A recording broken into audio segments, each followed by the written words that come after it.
semaine 2, jour 2.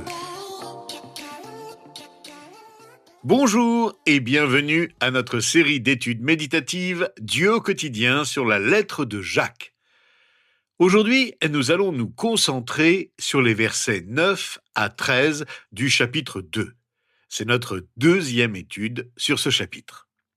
En fait, je voudrais commencer par lire ce passage avec vous. Mais si vous faites du favoritisme, vous commettez un péché. La loi vous dénonce comme étant coupable. De fait, la personne qui obéit à toute la loi, mais qui pêche contre un seul commandement est en faute vis-à-vis de l'ensemble. En effet, celui qui a dit « tu ne commettras pas d'adultère » a aussi dit « tu ne commettras pas de meurtre ». Si tu ne commets pas d'adultère, mais que tu commettes un meurtre, tu es coupable d'infraction à la loi. Parlez et agissez comme des personnes appelées à être jugées par une loi de liberté, car le jugement est sans compassion pour qui n'a pas fait preuve de compassion. La compassion triomphe du jugement.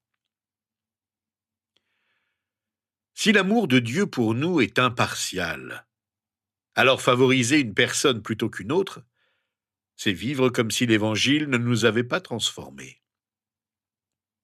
Jacques nous pousse à voir que la façon dont nous voyons et traitons les autres révèle ce que nous croyons réellement à propos de Dieu. L'une des erreurs que nous commettons avec les Écritures est de les traiter comme un manuel qui dit simplement « dis-moi quoi faire ». Mais Dieu nous donne rarement une liste de contrôles. Au lieu de cela, il nous confie des principes qui peuvent être appliqués à d'innombrables situations. C'est pourquoi l'apôtre Jacques passe autant de temps sur le sujet du favoritisme. Si nous ne comprenons pas le problème sous-jacent, nous appliquerons mal la vérité. Car la partialité ne concerne pas seulement la disposition des sièges dans les églises. Elle concerne la façon dont nous dépensons notre argent, la façon dont nous interagissons avec nos collègues, la façon dont nous percevons ceux qui sont au pouvoir, ou encore la façon dont nous traitons ceux qui ne peuvent rien nous donner en retour. Jacques nous rappelle que le christianisme n'a pas besoin d'être présent dans les couloirs du pouvoir pour prospérer. Dieu nous place dans des environnements quotidiens et ordinaires. Si nous cessons de voir à travers le prisme du caractère de Dieu, nous commencerons à vivre de manière incompatible avec notre nouvelle vie en Christ, agissant par peur ou par égoïsme. La question n'est pas « comment puis-je intégrer Dieu dans ma vie ?» mais est-ce que je donne toute ma vie à Dieu ? Si nous transgressons la loi, nous serons jugés. Il suffit de bafouer un seul des commandements de la loi pour être coupable de toute la loi. La loi de liberté, la loi parfaite, c'est la loi de Moïse. Le commandement de l'amour du prochain est précédé de ce commandement dans le livre du Lévitique au chapitre 19, verset 15, qui dit « Tu n'avantageras pas le faible, et tu ne favoriseras pas non plus le grand, mais tu jugeras ton prochain avec justice. » Le faible, c'est le pauvre, qui aux yeux de Dieu doit être considéré au regard de la loi de la même manière que le riche, le grand. Pas de favoritisme dans la loi de Moïse. Pas de favoritisme dans la loi de liberté. La loi royale est la loi de l'équité, de l'excellence, de la grandeur et de l'utile. Voilà pourquoi elle s'applique à tous dans l'impartialité. L'apôtre Jacques nous met ici en garde contre une obéissance sélective, celle qui consiste à choisir les commandements de Dieu à observer et ceux que l'on croit pouvoir ignorer sans risque. Par exemple, on ne peut pas dire « j'aime le commandement de Dieu contre le meurtre, alors je le respecterai. Mais je n'aime pas son commandement contre l'adultère, donc je l'ignorerai. » Dieu se soucie de la loi dans son intégralité, et il veut que nous l'observions en toute intégrité.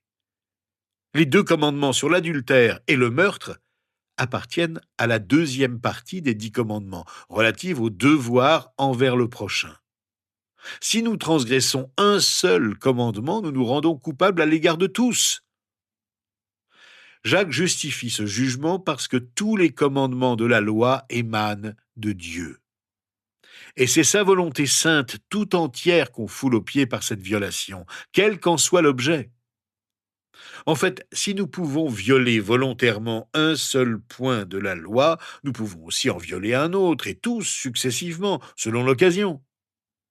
C'est l'amour du prochain qui nous permet de renoncer à désobéir à la loi de la liberté qui prescrit l'amour des autres. Si nous transgressons ce commandement, c'est à toute la loi que nous désobéissons, alors même qu'on en observerait extérieurement tous les préceptes, car Dieu regarde au cœur. C'est dans le cœur que nous plaçons l'observation de la loi, et non pas dans les minutieuses prescriptions d'une morale sans amour et sans liberté que pratiquaient les pharisiens hypocrites du temps de Jésus.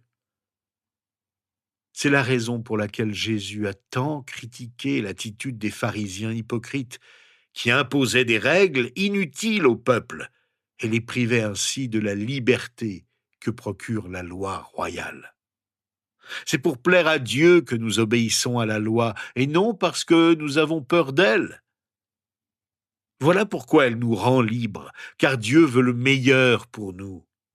Jacques est clair, les actions comptent, mais les actions sans un cœur transformé sont vaines. La vraie transformation signifie abandonner quelque chose pour pouvoir s'emparer de Christ. Lorsque Jésus est notre point de mire, il change nos affections. Nous commençons à vouloir ce qu'il veut. La partialité peut sembler minime, mais la loi de Dieu n'est pas une pyramide où certains commandements comptent plus que d'autres. Elle ressemble plus à une feuille de verre. Cassez-la n'importe où et tout se brise. Elle forme un tout. C'est parce que la loi de Dieu reflète le caractère de Dieu que son caractère est indivisible. Jacques appelle les commandements de Dieu une loi de liberté. Les briser, c'est abuser de quelque chose de beau et se compliquer la vie. Mais lorsque nous nous alignons sur les voies de Dieu, sa loi nous libère pour bien aimer. C'est pourquoi Jacques simplifie les choses compliquées. Qu'est-ce que l'Évangile a fait pour vous? Comment Jésus vous a-t-il aimé? À votre tour d'aimer les autres de cette façon. Nous sommes soumis à la loi de la liberté. L'apôtre Jacques l'appelle ainsi parce qu'elle est librement et volontairement observée par les chrétiens, pour qui elle n'est ni un fardeau, ni une servitude. Elle confère cette liberté, mais elle demeure une loi à laquelle nous devons obéir, et selon laquelle nous serons jugés au tribunal de Christ, comme nous le confirme l'apôtre Paul dans sa deuxième lettre aux Corinthiens, au chapitre 5, verset 10. Il nous faudra tous comparaître devant le tribunal de Christ, afin que chacun reçoive le salaire de ce qu'il aura fait, bien ou mal, alors qu'il était dans son corps. Si nous n'aimons pas Dieu et les autres, tout le reste s'effondre. Nous ne pouvons pas être assez religieux, assez bons ou assez saints pour surmonter notre échec à aimer Dieu ou les autres. Mais Jacques dit que ce n'est pas ce que nous sommes.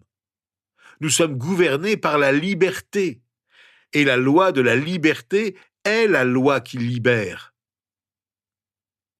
Par la mort de Jésus, nous sommes libérés du châtiment du péché, et nous nous retrouvons bénéficiaires d'une bonté indescriptible grâce à l'amour de Dieu pour nous. Jacques nous dit d'avoir de la compassion, d'être rempli de bonté, parce que la compassion sait que les autres sont également façonnés à l'image de Christ à travers leurs propres épreuves, et la compassion sait que nous avons été pardonnés bien plus que ce qu'on nous demande de pardonner. Puisque nous serons jugés par la loi de la liberté, nous devons toujours faire preuve de bonté envers les autres en nous abstenant de toute partialité. La compassion dont nous faisons preuve nous sera rendue au jour du jugement, et cette compassion triomphera du jugement. Ici, Jacques relate un autre principe de Jésus tiré du Sermon sur la montagne. Nous lisons ceci au chapitre 7, verset 2 de l'Évangile selon Matthieu. Ne jugez pas afin de ne pas être jugés, car on vous jugera de la même manière que vous aurez jugé, et on utilisera pour vous la mesure dont vous vous serez servi. La loi de la liberté n'a rien à voir avec le laxisme. C'est une règle éthique stricte qui vient de Dieu. Nous serons jugés selon notre respect de son principe suprême d'amour fraternel, c'est-à-dire de compassion pour les péchés et les souffrances de nos semblables. Le jugement menace le pécheur, mais l'amour qui anime le chrétien lui communique la joyeuse assurance qu'il échappera à la condamnation. C'est la victoire que l'amour de Dieu répandu dans le cœur de ses enfants remporte sur les châtiments de sa justice. La partialité est remplacée par l'honneur. Nous n'avons pas besoin d'être d'accord avec tout le monde pour traiter chacun avec dignité. Nous n'avons pas besoin de compromettre nos convictions pour montrer notre amour envers tous ceux qui nous entourent ou que nous rencontrons. La partialité disparaît lorsque je pense et agis selon la loi de la liberté, mais l'honneur demeure. Nous honorons les autres en les acceptant tels qu'ils sont, en les aimant comme ils sont, en agissant envers eux comme Jésus-Christ a agi envers nous. Toute notre vie, nous jugeons les gens, que nous le voulions ou non. Nous pouvons les juger sur leur apparence, leur âge, leur richesse, leur réussite, leurs études ou leurs performances sportives. Si nous agissons ainsi, nous ferons preuve de favoritisme. Nous pouvons aussi juger chacun avec compassion. À un moment donné de notre vie, nous avons développé des préjugés ou des attitudes envers certaines personnes qui ont une certaine apparence, une certaine façon de parler ou d'agir, et nous les ignorons, nous les méprisons, et parfois nous les ridiculisons. Dieu nous demande de ne pas agir ainsi. Au contraire, faisons preuve de miséricorde. La miséricorde est compassion. La compassion tend la main à ceux qui sont dans le besoin. La compassion est ce qui nous pousse à aimer notre ennemi. La compassion est ce qui nous motive à aider un inconnu. La compassion est bienveillante quand les autres sont méchants. La compassion est aimante quand les autres sont insensibles. La compassion traite chacun avec égalité quand nous ne sommes pas traités de la même manière. Toute personne égoïste peut faire preuve de favoritisme, mais il faut un cœur transformé pour manifester une véritable miséricorde. La compassion est notre arme contre le favoritisme. En fait, lorsque nous ne traitons pas les gens de manière égale, nous démontrons que nous ne comprenons pas vraiment ce qui s'est passé à la croix pour nous. C'est pourquoi Jacques demande « Comment pouvez-vous prétendre avoir la foi en notre glorieux Seigneur Jésus-Christ si vous faites des préférences ?» Le favoritisme est révélateur de notre niveau spirituel. Au mieux, nous sommes spirituellement immatures. Au pire, nous ne sommes pas du tout chrétiens. Jacques évoque à nouveau cette compassion et cette impartialité au chapitre 3, verset 17 de sa lettre, où il dit ceci. « La sagesse d'en haut est tout d'abord pure, ensuite porteuse de paix, douce, conciliante, pleine de compassion et de bons fruits. Elle est sans parti pris et sans hypocrisie. » Le peuple de Dieu fait preuve de sagesse lorsqu'il est plein de compassion et impartial. La compassion signifie, même s'ils sont différents de moi, je les aimerai malgré tout. Ils ne sont peut-être pas ce que je voudrais qu'ils soient, mais je les honorerai et leur témoignerai du respect. La compassion signifie, je traiterai chacun avec égalité. L'apôtre Paul, dans sa lettre aux Colossiens, au chapitre 3, nous demande de nous revêtir de compassion et de bonté. Pour le disciple de Jésus, la compassion devrait être aussi naturel que le vêtement qu'il porte. Il ne devrait pas être étrange de trouver un croyant qui traite tout le monde avec la même valeur. Voilà pourquoi l'apôtre Jacques termine ses instructions sur l'impartialité et la compassion en disant « La compassion triomphe du jugement ». Nous retrouvons chez Jacques la sagesse du livre des Proverbes. Au chapitre 28, verset 18, nous lisons ceci. « Il n'est pas bon de se montrer partial. Pourtant, des hommes sont prêts à la transgression en échange d'un morceau de pain. » La foi authentique nous pousse à aimer tout le monde sans distinction. Avec le temps, notre foi en Christ, notre relation avec Jésus transformera notre regard sur les personnes envers lesquelles nous avons des préjugés. Notre foi change notre façon de penser envers ceux que nous favorisons et ceux que nous méprisons. À mesure que notre foi grandit, nous commençons à aimer et à chérir les riches et les pauvres, les instruits et les illettrés, les populaires et les marginaux, les beaux et les laids, les hommes et les femmes, les pieux et les impies, les blancs et les noirs, et tous ceux qui nous entourent. Transformés par notre foi en Jésus, notre cœur développe un amour divin pour le monde, et nous commençons à l'aimer comme Dieu l'aime. Demandons donc à Dieu notre Père, qui est rempli de compassion et qui ne fait ni favoritisme, ni acception de personne, de nous remplir de sa compassion pour que nous puissions, à notre tour, être remplis de compassion envers ceux qui nous aiment comme ceux qui nous détestent. Seigneur, tu connais nos mauvaises motivations, notre manque de sagesse et notre tendance au favoritisme. Nous confessons humblement notre faiblesse et notre esprit de jugement et te demandons sincèrement de nous reprendre lorsque nous cédons à la tentation de juger les autres et de les mépriser au lieu de les aimer comme toi tu nous as aimés. Merci pour la sagesse de l'apôtre Jacques, qui nous reprend fermement mais toujours avec compassion. Lui qui nous considère comme ses frères et sœurs bien-aimés, alors que nous n'aimons pas toujours comme nous devrions aimer.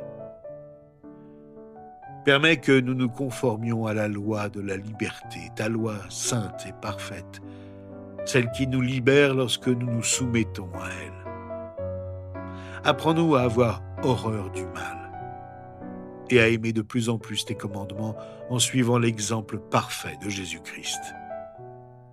Et c'est en son nom que nous te prions. Amen. Rejoignez-nous demain. Nous parlerons ensemble plus en détail de la compassion qui triomphe du jugement.